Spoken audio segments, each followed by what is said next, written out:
Good day, everyone. We are the Group 3 and today we'll talk about the pride of Katipuneros. There has been some debate on where it really happened, in Balintawak or in Pugadlaw. So we're going to take a look on the different accounts of the witnesses, the primary sources, as well as the other evidences that solidifies whether it really happened in Balintawak or in Pugadlaw. Let's get started. Isang mapagpalang araw po sa ating lahat. Ako nga po pala si John Paul Paglayon, ang unang tagapagulat mula sa Pangkating Tatlo. As you can see sa picture po, ito yung sino nga ba yung mga taong ito sa larawan ito. Ito lang naman sila, yung mga Katipuneros natin, yung lumaban ng panahon ng Kastila, pag-aasa. So, ano nga ba ang first cry? So, the term cry is translated from the Spanish term el grito, which means cry for rebellion. So, ano nga ba yung kahalagahan o ibig sabihin ng salitang cry or cry for rebellion? Ito lamang yung mga salitang nagbukas sa damdamin at kaisipan ng mga tao at kababayan nating Pilipino upang mag-aklas laban sa mga dakilang mananakop, mapang-api at mapang-alipustang mga Espanyol. So the first cry is generally signified as the first call for rebellion.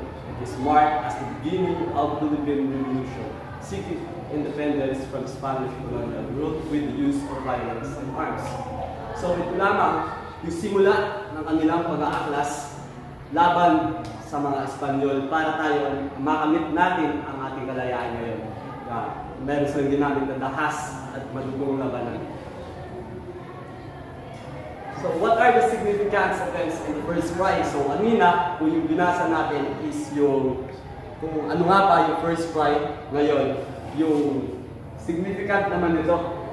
So the first one is yung cedulas personalis. So ano nga ba yung cedulas personalis? Ito lamang ay nagsisimbolo ng pagiging tapat ng mga Pilipino dati sa Spanish region. Pero ano nga ba ang ginawa ng mga Pilipino noon, ng mga Katipuneros? The tiering of community tax certificates, yan nga ba yung cedulas personalis? Nagsisimbolize ito ng terminations of Katipuneros loyalty to Spanish region. So, naalala mo naman siguro sa mga palabas dyan, sa mga sinyan, sa TV, yung pagsigaw ng mga Katipuneros dati na punitin natin ng cedula. Yung cedula, yung pagpunit nila ng cedula ay nagre-represent ng kanilang terminations of Katipuneros loyalties. So, second is the shout for Viva la Independencia Filipina or Long Live Philippines Independence to express the goal of their secret society. So, ang pagsigaw nito ay may kabuluhan nito. Merong layunin kung bakit nila sinisigaw ito at yun na nga ay para may parating sa mga kapwa nating Pilipino noong panahon nila ang kanilang organisasyon o kapatiran nila kung ano yung nais nilang makamit, bakit sila lumalaban at pagsigaw nito, which is yung ating kalayaan. So ano nga ba yung isa pa? 8 rays of the sun, yung 8 sinag ng araw. Ano nga ba yung nire-representa ng 8 sinag ng araw dito sa ating flag? So ang una, dalawa, tatlo, apat, lima, anim, ito, 8. Yung 8 ito, silang ng araw, ay mayroong kabuluhan at kahalagahan. Kung bakit ito nalagay sa ating numera. Ito po, the revolt later grew and spread to 8 provinces including Manila, Bulacan, Cavite, Pampanga, Tarlac, Laguna, Batangas, and Nueva Ecija. So, yung mga 8 provinces po na ito ay nagsama-sama dati para lumaban, para makipaglaban doon yung magsigal. So, the second one is represented by the 8 rays of the sun in the present Filipino flag. Yun na nga yung una kong tinalakay, nagre-represent ito ng Filipino flag. Okay, so ngayon tapos na natin i-discuss yung definition ng first cry at mga significant events din. So ngayon, alamin natin yung background of the witnesses and so alamin natin ngayon yung mga witness kung saan talaga nangyari yung the first cry, kung sa Balintawak ba ito or sa Pugadlaw. Pero una muna natin tatalakayan is nasa Balintawak nangyari yung the first cry. So una sa mga witnesses natin ay si General Guillermo Masangkay. So alamin muna natin yung background niya bago natin alamin yung statement niya tungkol sa Balintawak ba nangyari or sa Gagawin. So, he is born on June 25, 1867 and died on May 13, 1963. So he's a friend and advisor of Andres Bonifacio, and he designed to build the KKK in Cavite. So proponent siya ng KKK sa Cavite. So he played a key role in the Filipino-American War as a revolutionary general. So the first version of his book is on August 26, 1896. So doon na-publish yung kanyang journal yata. Ayan, journal nila. So ito yung mga primary sources sa accounts of the crime na nasa Balintawak nangyari. Yung the first cry of the Katipuneros. Dito na tayo sa statements niya. So events according to Masangkay. So on August 26, 1896, meeting held in Balintawak at the house of Apollonius Samson. Among these who attended were Andres Bonifacio, Emilio Jacinto, and Camilo de Rosario. So yun, malinaw na nandito sa statement niya, binanggit niya na nasa bahay ni Apollonius Samson nangyari yung meeting nila, and which is nasa Balintawak yun. So at 9 a.m., the meeting was opened with Andres Bonifacio succeeding and Emilio Jacinto acting as secretary. So yung purpose ng meeting na to is to discuss kung saan gaganapin yung uprising at kailan ito magaganap. So Andres Bonifacio argues with other leaders about starting the revolt too early and deep. So mali siya kasi nga, nasabi na nag-away sila ng mga leaders kasi bakit daw nila sisimulan yung revolusyon, napakaaga pa dito. Maraming mamamatay dahil nga masyadong maaga at wala pa sila masyadong na re-recruit ng mga tao. Nasasama sa kanila. So, yun ang nangyari. So, Andres Bonifacio upon leaving the meeting gave a final speech. Also, nag-speech muna siya bago siya umalis. So, sa speech na yun, nabuhay yung pagiging patriotiko ng mga Pilipino, and they all shouted revolt. So, after the speech, dito na nangyari yung pag-unit nila ng cedula nila. So, dito na nangyari yung first cry. So, after the pledge of clearing of cedulas, Andres Bonifacio returns to the session hall. So bumalik na siya doon sa session hall para sabihin doon sa mga kasama niya kung ano yung nangyari sa loob. So yun. So kahit nag-away-away sila despite their differences, kahit di sila nagkasundo-sundo sa una, pero they all voted for revolution. So nagkasundo sila na magka-class. So pagtapos nun, they all shouted, "Long live the Philippine Republic." So yun na. At 5 p.m., so, nagkakasayahan sila dun sa loob. Merong nakitang isang gwardiya sa labas. Nakita niya na papunta na yung mga gwardiya civil. So, nung nalaman din niya Andres Bonifacio, tinipon niya yung mga Katipuneros para i-attack o labanan na yung mga civil guards na papunta sa kanila.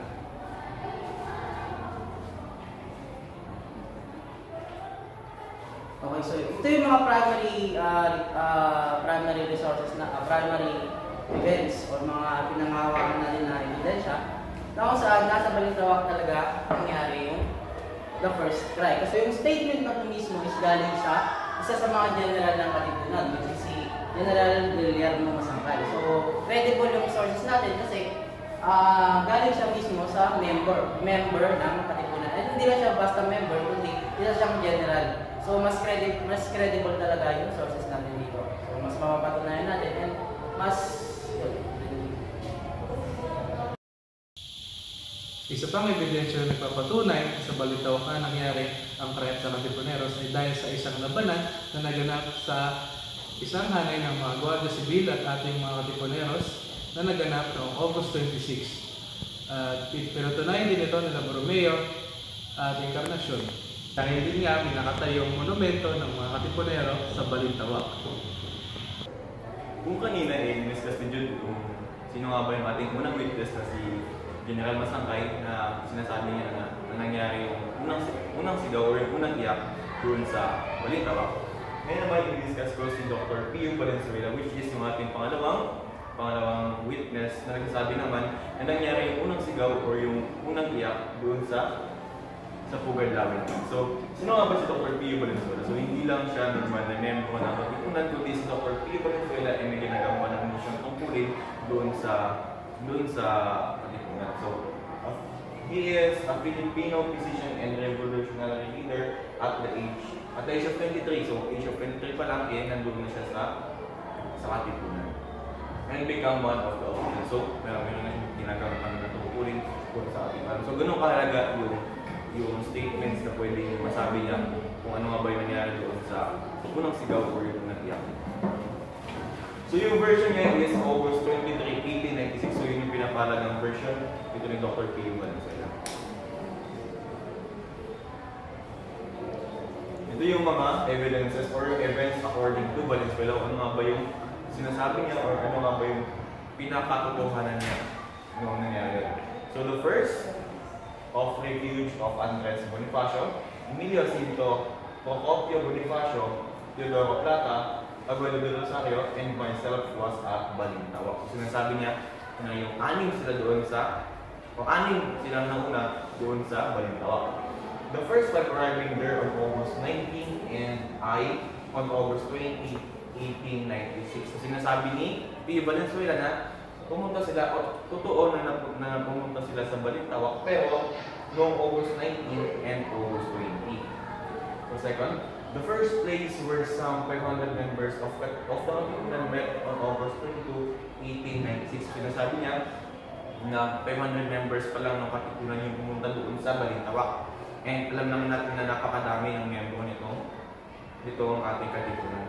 So, was the house and yard of Apollo ni Samson at Campo. So yun, doon daw nangyari yung unang meeting, ang unang pagkatagpo-tagpo ng mga miyembro and also yung mga officials ng Katipunan sa bahay ni Apollo ni Samson. So yung bahay ni Apollo ni Samson is nasa Balintawak. So aside from the persons mentioned above, among those who were there are Brito Pantas, Alejandro Santiago, Ramon Bernardo, Apollo ni Samson, and others. So yung mga vital din pa ng mga persons na kabilang doon sa Katipunan. Ito, number 4. Here, views were only exchanged and no resolution was debated or adopted. So, sinasabi naman ni P. Valenzuela na habang nandoon sila sa bahay ni Samson or habang nandoon sila sa Balintawak, walang nangyaring debate o walang nangyaring pag-commit ng sedula. Ang sinasabi lang naman ni P. Valenzuela dito, nangyari lang doon is only views or only exchange. So, talagang nag-meeting lang sila, pag-usapan, and maayos nila yung ginawa. So number 5, it was at Ugadawi, the storehouse in the yard of Juan Ramos, son of Melchor Aquino, where over 1,000 members of the Katipunan met and carried out considerable debate and discussion on August 23, 1896. So on August 23, 1896 daw, sabi ni P. Valenzuela, pumunta na sila dun sa Ugadawi. And yun yung bahay ni Melchor Aquino. And doon na nangyari yung tunay na debate or doon na nangyari yung tunay na pagpapalutan nila ng informasyon and ang tunay na pag-meeting nila. And yung dumalo dito sa bahay naman ni Melchor Aquino sa Pugadlawin is over 1,000 members. Kung masasabi natin na halos lahat na ng membro ng Katipunan or na madami na yung pumunta dito. Number 6, the discussion was on whether or not the revolution against Spanish government should be started on August 29, 1896. So, habang nandun sila sa Pugadlawin, napag-usapan nila kung kailan nga ba sila, o kailan nga ba yung revolution, kung kailan nga ba nila gagawin yung revolution upang matalo yung mga Kastila. Number 7, after the tumultuous meeting, many of those present tore their cedulas, certificates, and shouted. So, habang nandun sila sa Pugadlawin, doon na nangyari yung pagpunit, itong actual na pagpunit ng sedula, and habang pinipunit nila yung sinisigaw nila yung mga katagang, long live Philippines, long live the Philippines. So, habang nandun sila sa Pugadlawin, yun yung sinasabi ni P. Valenzuela na nandun talaga nangyari yung the cry of Pugadlawin, so yung unang sigaw. And now we're going to take a look of the other evidences solidifying that the cry really happened in Pugadlawin. So take a look at this picture. In 1928, P. Valenzuela, along with the other KKK veterans, Vigor de Jesus, Vicio Patas, and the brothers Alfonso and Cipriano Pacheco, they were standing at the exact spot or the location kung saan daw nakita o tinago nila yung 1,000 bolos. Kung hindi nakakaalam ng bolos, ito yung itak na ginamit nila sa pakikipaglaban sa mga Espanyol. So dito daw yan nakalagay. And this picture was published by the newspaper publication during that time, La Opinion. Another evidence. In 1929, Pio Valenzuela, along with Bishop Pantas and Cipriano Pacheco, released a joint statement saying that in our view na talagang nangyari yung pag-aklas, yung pagsigaw, yung pagpunit ng sedula, nangyari ito mismo sa Pugadlawin. Yun yung kanilang na-argue, yung kanilang pinapatunayan. And this statement was released and published also by the Philippine Free Press in November 1930, adding more weight to the claim that it really happened in Pugadlawin. Next is isa pang matibay na ebidensya kasi noong 1940, nagkaroon ng expedition, a historical expedition na kung saan kasama dito si Luis Serrano, kasama pa rin dito sila Pio Valenzuela. So ito ay expedition na kung saan, by the way, si Luis Serrano ay member ng Philippine Historical Committee na ngayon ang tawag na is NHCP. So sa narration niya, sa sinulat niya sa kung ano yung nangyari doon sa expedition nila, sinabi niya doon na yung Pugadlawin daw na tinutukoy ng Valenzuela, isa pala itong maliit na burol, maliit na hill, meaning 30 to 40 yung taas niya from the ground. And sa POV ng isang military, talagang napakagandang gawing base daw itong sakali. Kasi based on sa vegetation ng land, no revolution, siguradong pinupuno pa ito ng mga nagyayabong ng mga puno na kung saan kung may paparating man na intruder, madali nila makita kasi mataas yung lugar eh. Kung may paparating man na intruder, mga Espanyol, madali nila makikita at mahuwag nila yung mga kasama nila. So interestingly, isa pang interesting fact daw is yung mga ano doon, mga landmarks, yung mga puno pang lugar doon, nare-recognize pa, na-identify pa ni Pio Valenzuela na kung saan, kung matanda ka na siguro, kung kalimutan mo na kung saan, pero siya, naaalala niya pa yung iba doong mga landmarks, pati yung mga puno. And this was shown na hindi lang historically important yung mga locations doon, but also strategically important during their time. For the official recognition of Pugadlawin in 1963, the change was signaled formally by President Macapagal, whose proclamation on 149 declared that the 67th anniversary of the crime of Pugadlawin on August 23rd would be a special public holiday in Quezon City, where the event took place. To wrap up our report, it is clear that the debate over Balintawak and Pugadlawin is the racist questions. While Balintawak is widely recognized because of the monument, however, the evidences that supports the Pugadlawin were also strong. But still, in the end, it doesn't matter. In the end, both locations hold symbolic value in our history. And sa point of view namin, mga reporters, it doesn't really matter whether yung nangyari yun sa Balintawak o sa Pugadlawin. In fact, dapat lahat ng naging base, lahat ng lugar na kung saan pinagmitingan o naging kampo ng katipunan should be treated with symbolic treatment. And sabi ko kanina sa POV namin, the only thing that matters to us is yung solid effort, sacrifices, and the struggles of our heroes to fight and regain our freedom and independence against the Spanish regime. That will be all.